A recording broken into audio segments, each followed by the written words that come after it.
Hey guys, cheers for tuning into another video. We're going to be talking about Destiny 2 again. Wonderful. This is more of a follow-up to the previous video I made about Bungie and its layoff of about 100 staff and the impact of Destiny 2 with the huge delay that game is having in its next expansion. But this video is going to be touching more about some of the reports, and I can only speculate here, the intricacy that went behind those layoffs and some of the kind of inner working that Bungie a little bit here as well. As a premise, two premises actually. The following information is just reports and speculation, but a lot of the time there's some truth, or if not pretty much the truth. The information here is to sort of go over what prompted Bungie to do this mass layoffs, and it's essentially about control of the company, as it were. And because Sony does own Bungie, it's very important that when I'm referring to Bungie as a company, I'm referring to the Bungie OG management and their executives. Because what we just need to just touch on here is that though Bungie on paper, it says in this article, Bungie is a independent subsidiary of Sony, but its board of directors is divided amongst with PlayStation or Sony staff and Bungie's own, of course. It makes sense for Sony's board to be on the board of directors because they own the company, but it seemed like they split the company essentially with its board of directors. That Sony hasn't inserted a brand new board of directors. When I first read this article, when I first heard about this, it's about Bungie fearing a total Sony takeover, and this made no sense to me, because from what we understand, and this was the other premise, was that it was Bungie that initiated the layoff, not Sony, and it's probably because of this. But I'm going to be completely honest with you, as a TLDR, I don't agree with Bungie's approach, because essentially they were just trying to save themselves. I dislike these articles when they go over as a whole company, the developers, the writers, everyone out of the company is fearing a takeover. But we've got to just have a premise here. A lot of things that have gone wrong at Bungie was because of Bungie, which also means their executives, the people that run the company, are at fault to that. So it's very difficult to be sympathetic or empathetic to the people that run Bungie when they've made a lot of bad decisions, so many questionable decisions over the course of this game. And I honestly feel that it's the current Bungie board directors fearing for their seats at that director role and management at Bungie from Sony themselves. I don't believe the developers would have had an issue, but I believe in order to make sure the books weren't as red as they were, the Bungie side of things of management did the layoffs in order to essentially on paper save their seat. Essentially that's what it reads to me here. Especially when we look into if Bungie falls short of certain financial thresholds by too great of amount, Sony is allowed to dissolve the existing board and take full control of the company. So Bungie responded to that notion by essentially getting rid of their staff who make the game, make the story, make the music, so they can stay in control. That's not promising. That's scary, because let's think of it this way. If Sony took over the company, if they dissolved that board of directors, then we would have seen potentially those staff still there, still working. Yes, the company would be in red, but Sony probably would have kept that staff. Remember guys, Sony bought this company for a reason. And to not have that talent there anymore, or have a lot of that talent gone, kind of like, what is Sony purchase now? I mean, if we keep looking to this article, it gets even more drastic. It becomes even more horrible. Not to just get rid of staff. A lot of the essentially bonuses, the perks of job, gone. Reduced travel budgets, I'm presuming, like commute, holiday bonuses, just staff events being cut down. It's kind of crazy here. So I don't get it. So we've essentially seen, in order to save his job, but we can see the reason why, he had to basically gut the company. Let me ask you this question, guys. If you have a board of directors that's known for very questionable decisions, ignoring the developers when it comes to feedback and how to operate the game, do this? Is this who you still wish to keep on board? Should we as players fear the Sony takeover? I'm not trying to say the grass is greener on the other side, but Bungie is not in a great position now. It feels like it's been driven into the ground. And this is without Activision's help as well. In fact, I would say the worse. It almost makes me think, do the people who operate Bungie even play Destiny 2? Do they even play any games in the industry at all? I'm only thinking no. In fact, the meme that comes in my head, which was the South Park episode when they covered World of Warcraft, and they had a bit here where the executives of the company formed together to address an issue happening in the game, and they were asking each other, does someone play the game to oversee what's happening? The room went, no, they don't play the game. Why would they? That's what strikes me here. Because, like I said, we've seen reports where even Bungie ignores their own developers when it comes to how they want to update and take on the feedback from players in order to fix aspects of the game. And it feels like the fixes the players are asking for is less monetization, less systems that are predatory, when we're asking people, and also more content to be added to the game and to remain in the game, to stay in the game. It almost feels like that's what the current management is saying no to. But stuff like that will make Destiny a much better game, and it will bring in more players, and it will make existing players and veteran players want to play the game very happily because they want to. There needs to be something in that game that says, I want to play that game. I want to log in. If they're coming from school, they're coming from college, they're coming from university, they're coming from work, they're like, this is what I have in my mind all day. And people don't see it as a affirmation to escape reality. They see it as, this is so good, I want to continue, I want to be on that. That's how you need to make them feel about these games, and Destiny 2 isn't that to me anymore for a long while. And again, in hindsight, of all this news that have come out, Sony, in my opinion, should have taken over.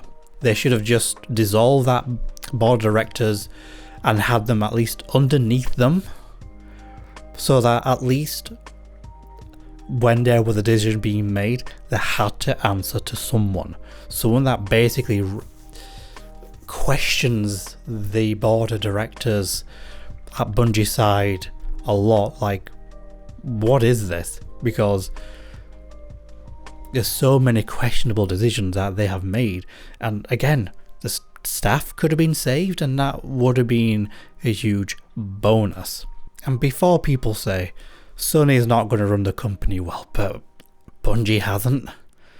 Their management and the executives haven't made really any good decisions in a long time, in all honesty. So I can't see them continuing as they are.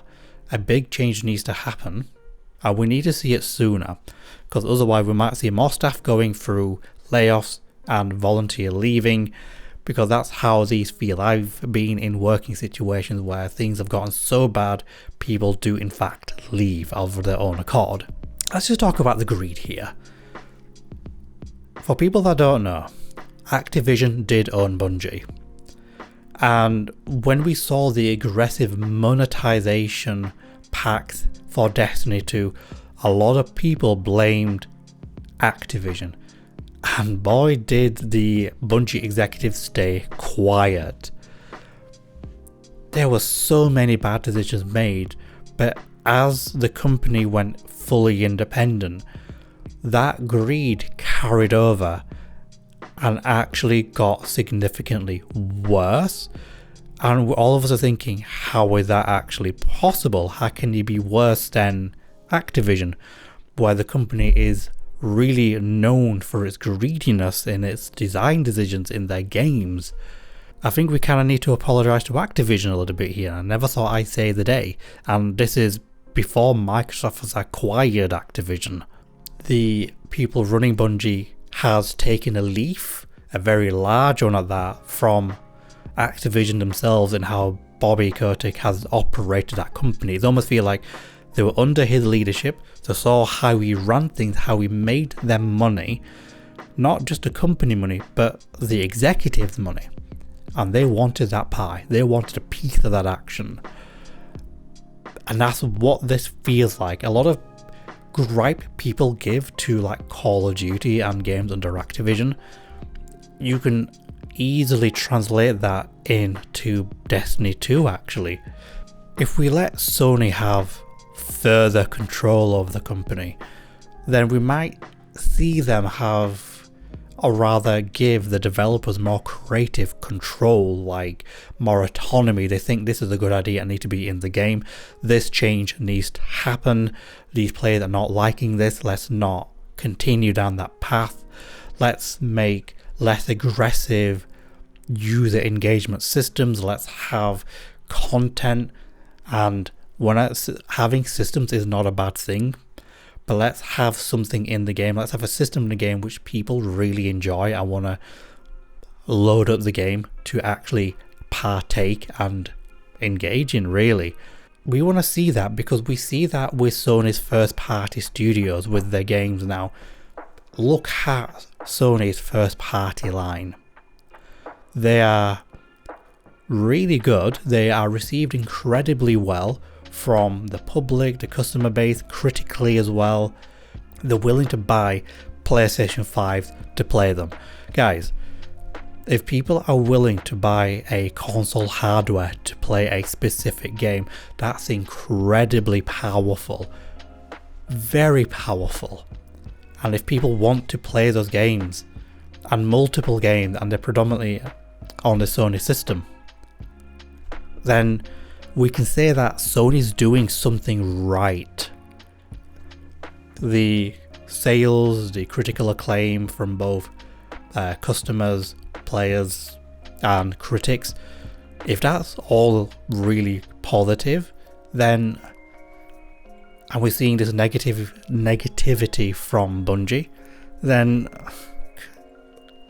it's kind of hard to not say perhaps Sony can steer the ship in the right direction, game itself to expand and grow and become better than where it is right now, and become a very compelling game that I would love to log into and not feel annoyed, feel like, if I pay for this, am I going to lose it again? Is this sort of system actually an enjoyable thing they've introduced? You know, we don't want to feel like that. And amidst all of this, what did Bungie do in game? They released a DLC pack, which made no sense as a pack. No one asked for a DLC pack. No one asked for further monetization. It's like Bungie completely ignored the qualms of the player base and all of the negative news that went out and went, let's release another DLC pack. Why, Bungie? Why? You're not in a position to do this. I want to draw a parallel here, and I want to draw parallels in quite a number of my videos. I want to talk about the sort of Blizzard parallel here. Blizzard and Activision are actually one company. Activision doesn't own Blizzard, and Blizzard doesn't own Activision. They are one and the same company. It's called Activision Blizzard for a reason. But they have two CEOs effectively.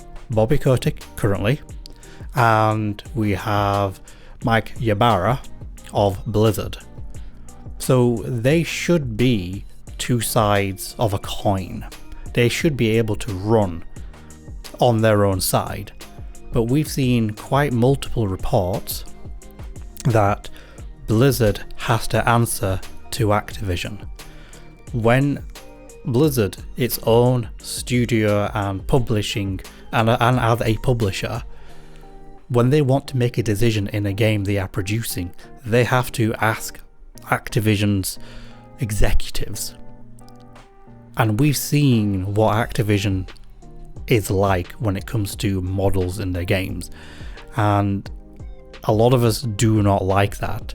We've seen them taking a very aggressive stance on how to keep things monetized, though the cash shop in World of Warcraft, for example, isn't aggressive, but monetize meaning you can stay subscribed when it comes to the other titles like Diablo, people to buy into the cash shop, that kind of monetization. And also the user engagement. Now, the problem with user engagement is that you can have this huge number. We sort of need to understand, is there semantics involved in that? Are people engaging with the product, spending a lot of time in it because they enjoy it, or they feel like there's systems in place which forces them to be in that game, doing that thing longer than it should actually take? And though Microsoft at this point in time now effectively owns the company, what we have seen, we've seen further reports, and again I believe these reports, that with the Microsoft acquisition we can see that there's more autonomy for Blizzard. We've always speculated that Blizzard had to answer to Activision executives in order to make changes, add sort of things to the games, but we never really had any truth, we never really had any word of mouth from anyone reputable or high enough.